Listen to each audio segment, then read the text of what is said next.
रत्नागिरी बाबा चंद्रपूर आहे.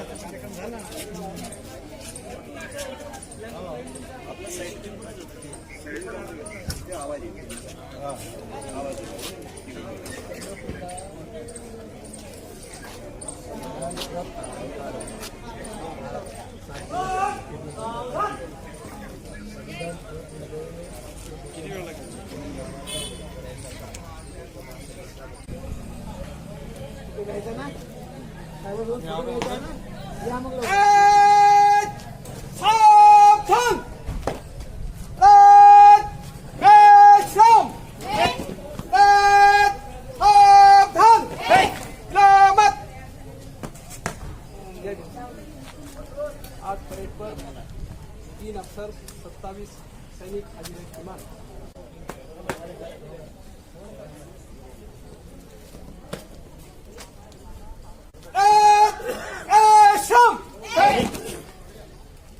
आपण कसे आलात?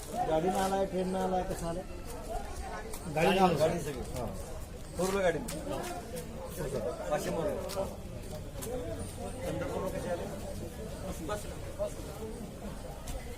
आपल्याला 11 तारखेला इकडे यायचं, 11 ऑक्टोबर समथिंग दलाची सगळी, तर त्याची यादी आता करायला सुरू करायची की 11 तारखेला कोण सेवा देणार आहे तिथं. 11 आणि 12 2 दिवस बरोबर आहे. समजा जे आपलं दीक्षाभूमी आहे त्या दीक्षाभूमीचं संरक्षण, येणाऱ्या लोकांचं संरक्षण बरोबर, जी व्यवस्था व्यवस्थित होईल का नाही, कारण तिथं बरंचसा वेगवेगळ्या प्रकारचे आंदोलन होती, समजा काय होती, तर सगळ्याला आपल्याला कंट्रोल करण्याच्या दृष्टिकोनातून आपल्याला ती सेवा जसं 6 डिसेंबरला देतो आपण, तसं आता त्याची रिहर्सल आपली कुठं होईल? दीक्षाभूमीला बरोबर आहे.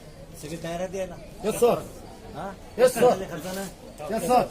राहायची व्यवस्था यस सर. राहायची स्वतः करणार काय? तुमची इथं व्यवस्था करायला पाहिजे.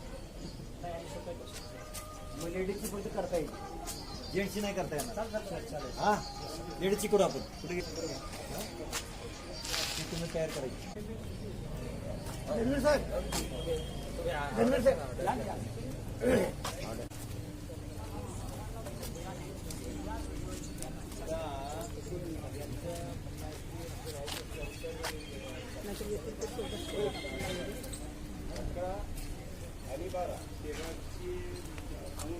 नाही 13ची जी व्यवस्था आहे ना, 13ची व्यवस्था सगळी नागपूरकरांनी करायची.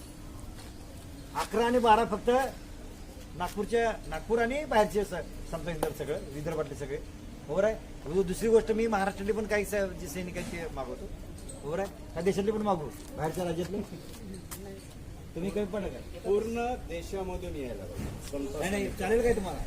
तसं काय तुम्ही करणार? हा करून घ्या यादी. नागपूरमध्ये किती सैनिक आहेत? चंद्रपूरला किती आहेत? 300. आणि ह्याला अमरावतीला सर 335. सगळे येतील का नाही?